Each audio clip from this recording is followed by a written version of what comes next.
민규쌤입니다. 자, 12차시 거란의 침략을 받고 국제관계의 안정을 깨하다. 조금 더 심플하게 정리하면 고려 전기의 대외관계다라고 정리를 할 수 있겠네요. 그렇지. 자, 그래서 이전차시 진단평가부터 정리를 해보도록 하겠습니다. 태조왕건은 고려 계승의식을 바탕으로 서경을 중시하면서 무엇을 추진했다? 고구려의 옛 땅을 회복하기 위해 북쪽으로 나아가자라고 했던 북진 정책을 추진했다. 자, 중서문화성의 재신과 중추원의 추신은 도병마사와 식목도감에서 회의를 열어 정책을 결정하였다라고 돼 있죠. 그래서 이것을 재신들과 추신들의 회의, 여기서 이 두 개를 제추회의라고 했다. 기억하셔야 돼. 자, 다음 이제 본격적으로 내용을 들어가 보도록 하죠. 고려 초기의 국제 관계입니다. 지금 10세기라고 되어 있죠. 고려라고 하는 나라가 언제 만들어졌어? 118년. 그리고 1392년에 망하는데 지금 고려 초기의 국제 관계니까 요 앞에 포커스를 맞추면 되겠지. 918년, 우리 901년부터 1000년까지 10세기라고 했습니다. 그럼 당시 상황은 어땠느냐? 당시 상황.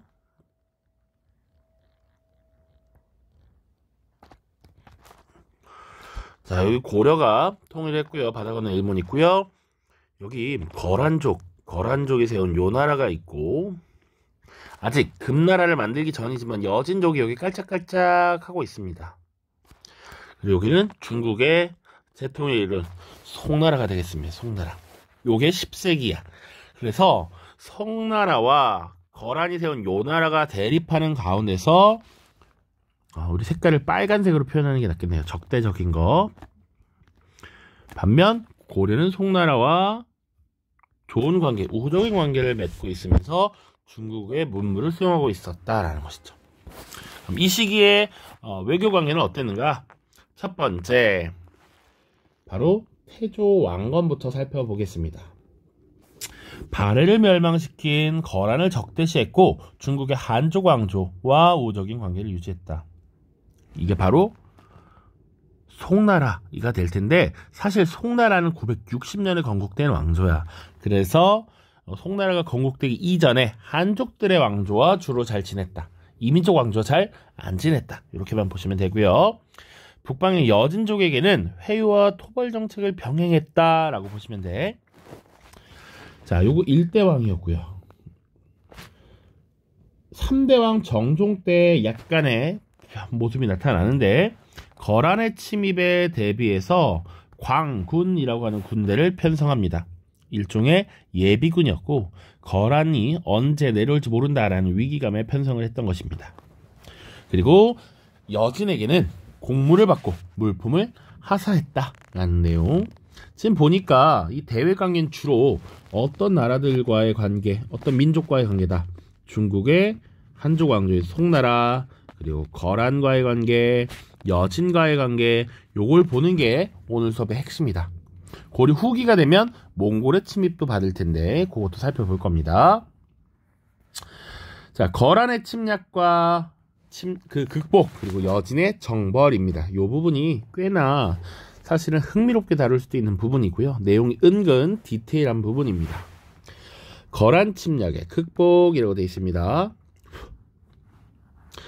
1차, 2차, 3차로 나누어서 구분을 좀 해야 합니다. 첫 번째, 아까도 봤다시피, 잠깐 복사해 올게요. 다시. 복사.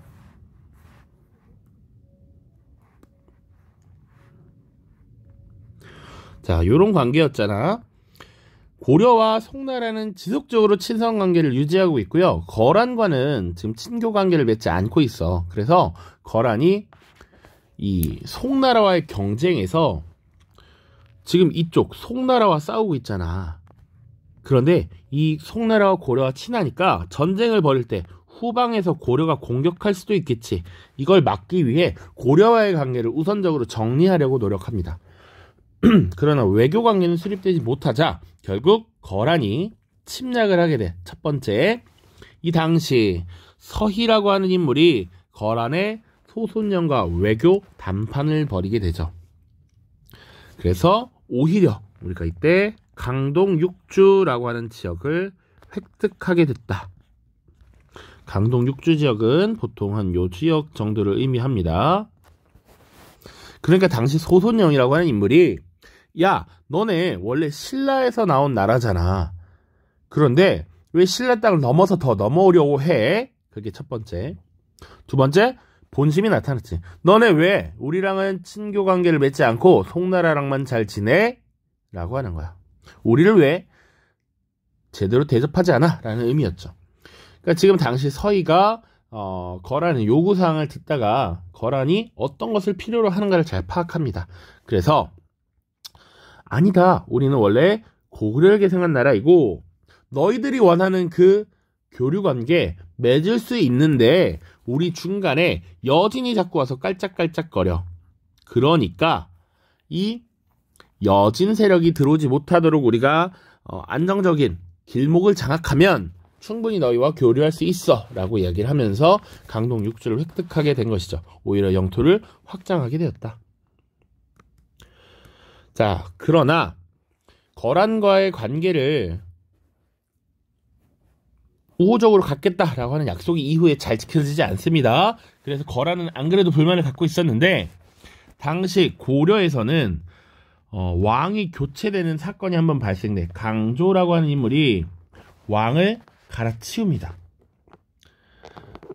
당시 이 목종이라고 하는 7대 왕을 제거하고 현종이라고 하는 새로운 왕을 세운 사건이야. 이것을 빌미로 지금 고려 너네 이거 잘못된 일이다. 우리가 정리하러 갈게. 이런 식으로 다시 침입을 해옵니다. 이때 수도였던 개경이 함락되고요. 그리고 현종이라고 하는 새로운 왕 강조가 목종을 폐위하고 현종을 세웠단 말이야. 현종이 나주까지 도망가는 이런 모습이 나타납니다. 그리고 사실은 거란군도 이 고려를 위협하고 빨리 송나라와의 전쟁에 집중하는 게 더 좋다라고 생각했기 때문에 물자를 많이 가져오지 않아요. 그래서 전쟁이 장기화되니까 거란군도 힘에 부치게 되었고 이 거란군과 협상을 합니다. 그래서 그래 너희들이 원하는 게 거란과의 관계인데 그 약속으로 거란이 무엇을 요구했냐면 당시 왕이었던 현종이 거란 조정에 입조하라라는 것을 요구합니다. 거란 조정에 들어와서 인사해라고 하는 거야. 이거 오케이 받아들이겠다라고 하고 협상하고 거란군이 돌아갑니다. 하나 웃긴 이야기가 뭐냐면 그래 협상을 하고 돌아가. 그럼 협상이 끝났으면 전쟁이 끝난 것이기 때문에 공격하면 안 되지. 그런데 이 협상 소식을 전해듣지 못한 고려의 장수가 거란군을 대격파하는 이런 일이 발생한 적도 있습니다. 그런데 고려는 나중에 이 현종의 입주 요구를 받아들였을까? 그렇지 않았을까? 그렇지 않았어. 당시 상황을 회피하기 위해서 약속을 한 것일 뿐 우리의 황제가 왕이 다른 나라 그것도 이민족 오랑캐의 나라에 들어가서 인사를 한다는 건 받아들일 수 없다. 거란이 다시 쳐들어왔고요. 이때 활약했던 인물이 바로 강감찬이라고 하는 인물이죠. 강감찬이라고 하는 인물이 20만 명의 군사를 이끌고 귀주라고 하는 지역에서 대승을 거뒀다. 강감찬, 귀주 대첩 꼭 기억해야겠죠? 1차 침입 강동육주도 기억해야 됩니다. 1차, 2차, 3차 요거 구분해서 기억을 하시길 바랍니다. 자, 그 다음 여진과의 관계야. 여진과의 관계. 여진을 정벌했던 시기가 있었다. 그 전에도 살펴봤지만 여진족에 대해서는 강경책과 회유책을 병행하면서 큰일이 일어나지 않게 관리하는 정도로 관계를 맺고 있었습니다.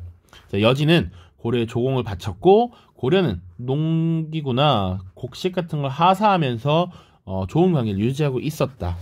그런데 여진족이 자신들의 생계가 위협되거나 그러면 혹은 부족 간의 대립이나 이런 걸 갈등을 치유하기 위한 방법으로서 고려를 침범하는 이런 일들이 발생했거든.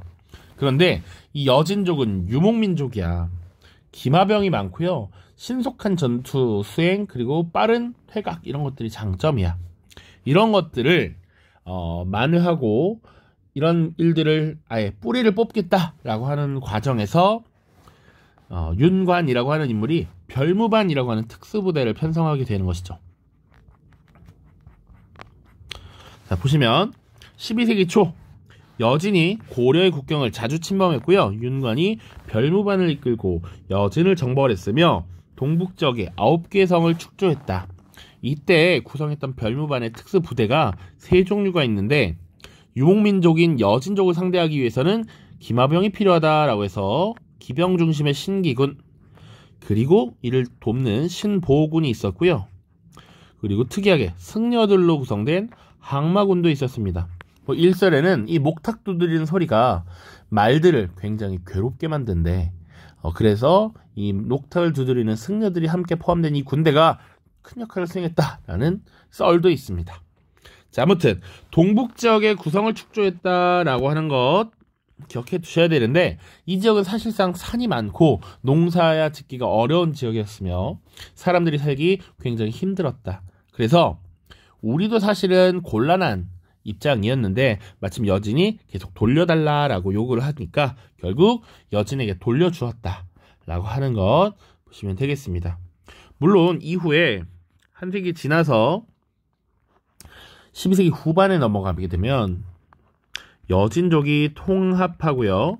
뒤에 또 나오긴 합니다만 통합하고 금이라고 하는 나라를 건국하게 되죠.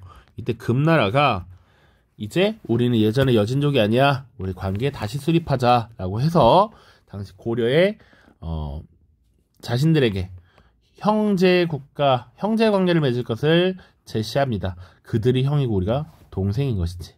이런 요구들을 당시 금나라가 4대를 요구했다라고 표현하는데, 금나라의 4대 요구를 누가 수용했냐면 이자겸이라고 하는 문벌 세력이 수용합니다. 최고 집권자이기도 했어요. 이거 뒤에 나옵니다만 미리 한 번 더 언급을 하겠습니다. 자, 그래서 이 시기 고려의 대외적인 관계, 그리고 당시의 국제질서는 어땠느냐? 마지막 정리야. 다원적 국제질서가 구축되었다라고 하는 거야. 요 말 중요한 말인데, 고려와 거란, 송나라 사이에 세력 균형이 이루어졌어. 이 말인즉슨 아까 고려, 거란, 송나라가 서로를 정복하지 못하고 어느 정도 팽팽한 균형이 이루어졌다라고 하는 거지. 그래서 이제 더 이상 전쟁하지 말고 국가를 안정적으로 운영하고 실리를 추구하자라는 거야. 그래서 사실 거란과의 전쟁 이후에 형식적으로 고려는 거란과 사대 관계도 맺었고요. 거란에서는 고려 국왕이 생일 때 축하사절을 파견하기도 했어. 그러면서 동시에 송과도 교류를 계속했습니다. 그래서 이 다원적 국제질서가 무슨 말이냐면, 국제질서라고 하는 건 차례와 법도가 있는 거잖아. 세상의 중심, 국제질서의 중심이 여러 개였다는 얘기야. 옛날에는 중국을 중심으로 오랑캐들이 서로 조공, 책봉하는 관계였다면 이제는 중심이 여러 개인 거지. 다원적 국제질서. 서로 존중하고 서로 세상의 중심이 될 수 있다라는 것이죠.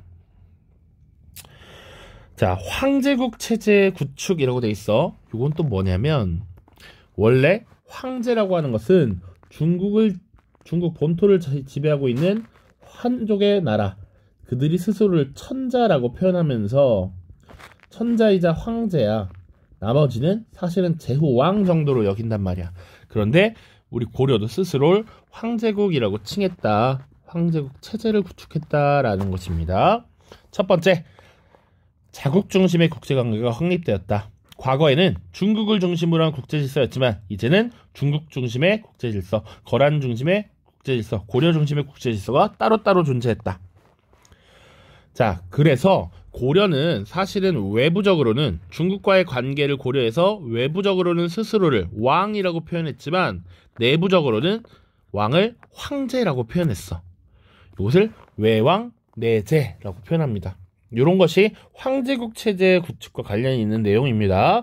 자, 자국 중심의 국제관계를 확립했다. 두 번째, 탐라와 여진을 하위 세력으로 두었어 지배층에게 관직을 하사하고 조공을 받았다.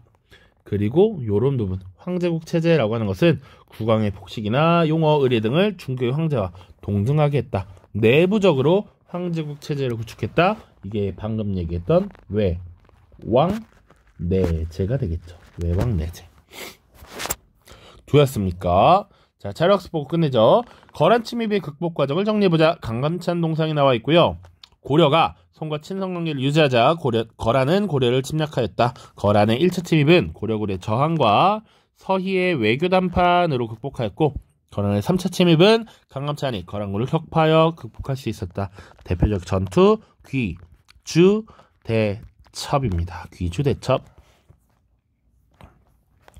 다음 자료를 보고 빈칸에 들어갈 알맞은 말을 써보자. 10에서 12세기경 동아시아 정세라고 되어 있습니다. 되게 복잡해 보이죠? 자, 고려와 거란에서 요나라 그리고 송나라 사이에 세력 균형이 이루어지자 고려는 이런 국제관계 속에서 국가의 안정과 신리를 추구하였다. 이런 것을 다원적 국제질서라고 표현합니다. 됐죠? 자, 고생 많았습니다. 다음 13차 시에서 만나도록 하겠습니다. 안녕.